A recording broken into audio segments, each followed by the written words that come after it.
can't sleep.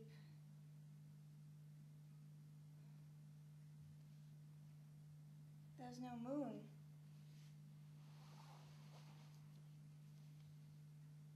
It's so dark.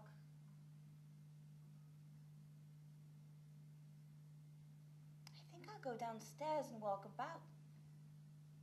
I'll be very quiet. I won't make a noise. Nobody will hear me.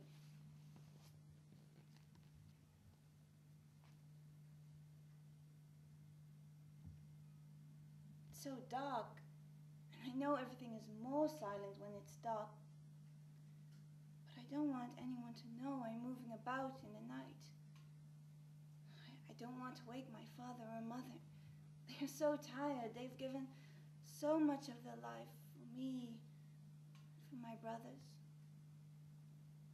All their life, in fact, all their energies and all their love.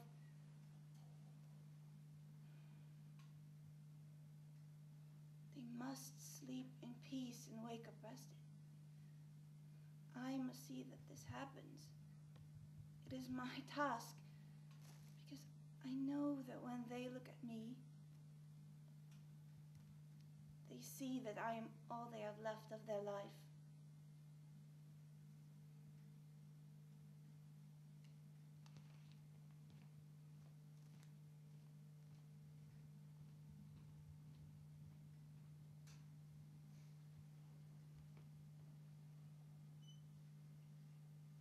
Where are the boys?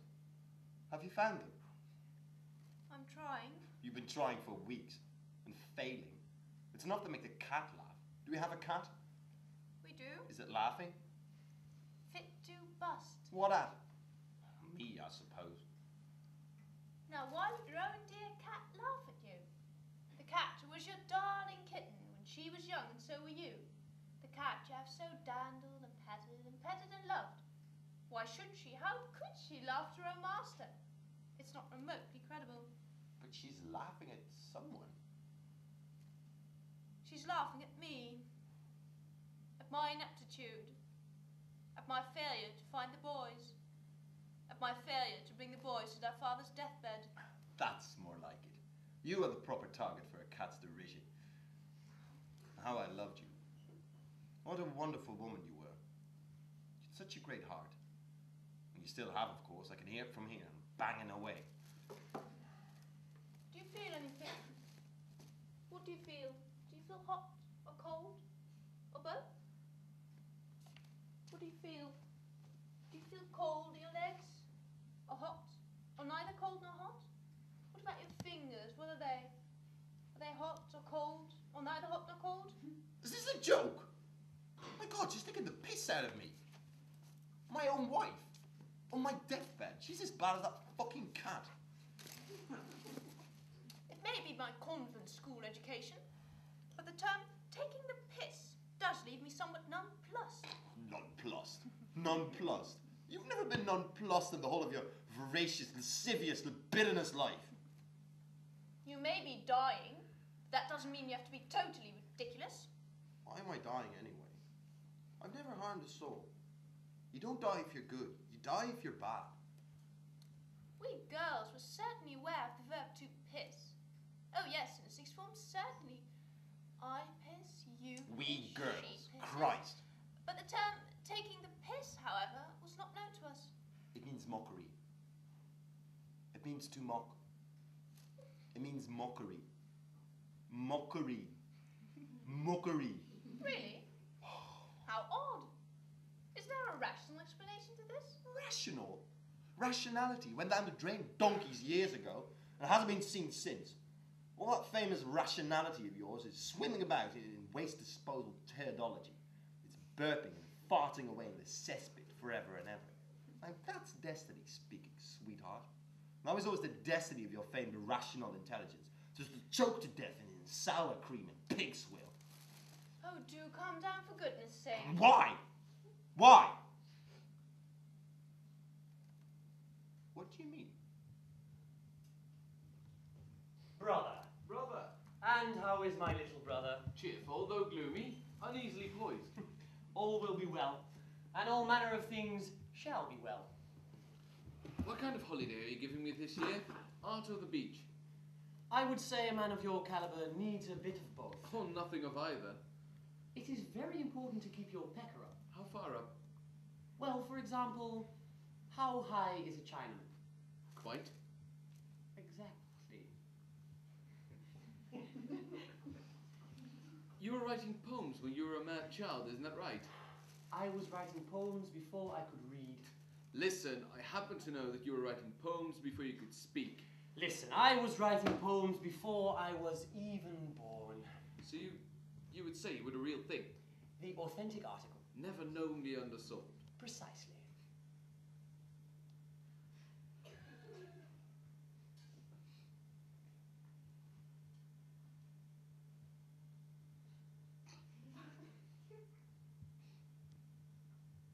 Listen, I've been thinking about the whole caboodle. I'll tell you what we need. We need capital. I've got it. You've got it. I've got it. Where'd you find it?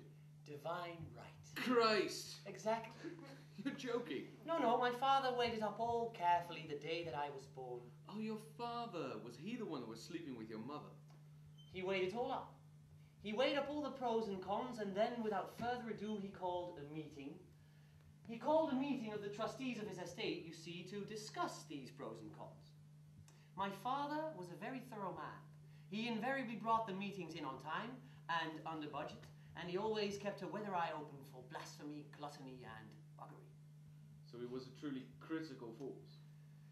My father was not in it for pleasure or glory. Let me make that quite clear. Applause came not his way, nor did he seek it. Gratitude came not his way, nor did he seek it. Masturbation came not his way, nor did he seek it.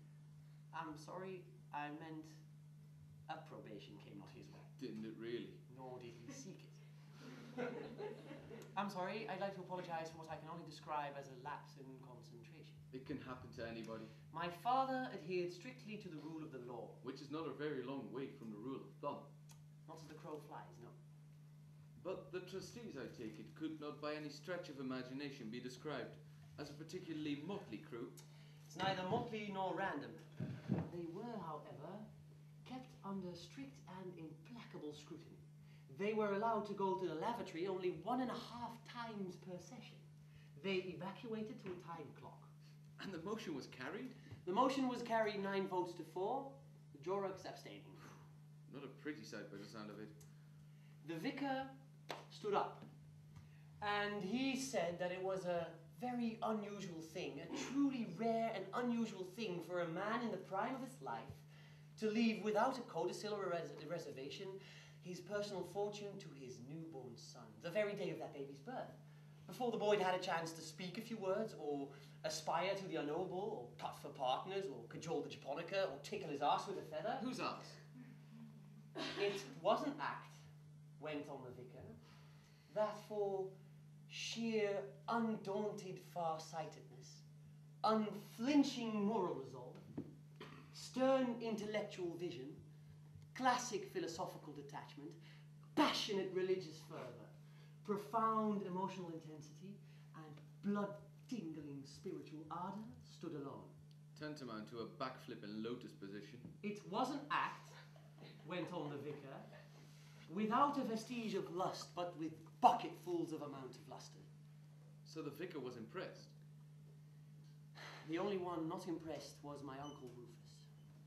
So now you're telling me you had an uncle called Rufus? Is that what you're telling me? Uncle Rufus was not impressed. Why not? Do I know the answer? I think I do. I think I do. Do I? I think you do. I think so too. I think I do. I think so too. The answer is that your father was just a bit short of a few Krugerrands. He would run out of pesetas in a pretty spectacular fashion. He had, only a few nights before, dropped a packet at the pier at Bognor Regis. Fishing for dinners. His casino life had long been a lost horizon. The silver pail was empty. As was the gold. Nary an emerald. Nary a gem. Gemless in Wall Street. To the bank with fuck all! Yes, it must and it will be said. The speech that my father gave at that trustees' meeting on that wonderfully soft summer morning all those years ago at the Cotswolds was the speech either of a mountebank, a shister, a child, a fool, a villain, Or a saint.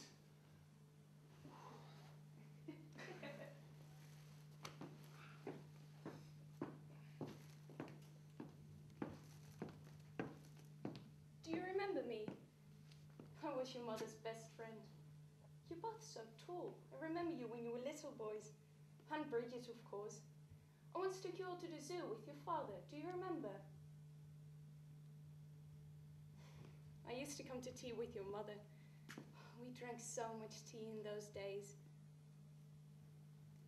My three are all in terribly good form. Sarah's doing marvellously well, and Lucian's thriving at the consulate. And as for Susanna, there's no stopping her.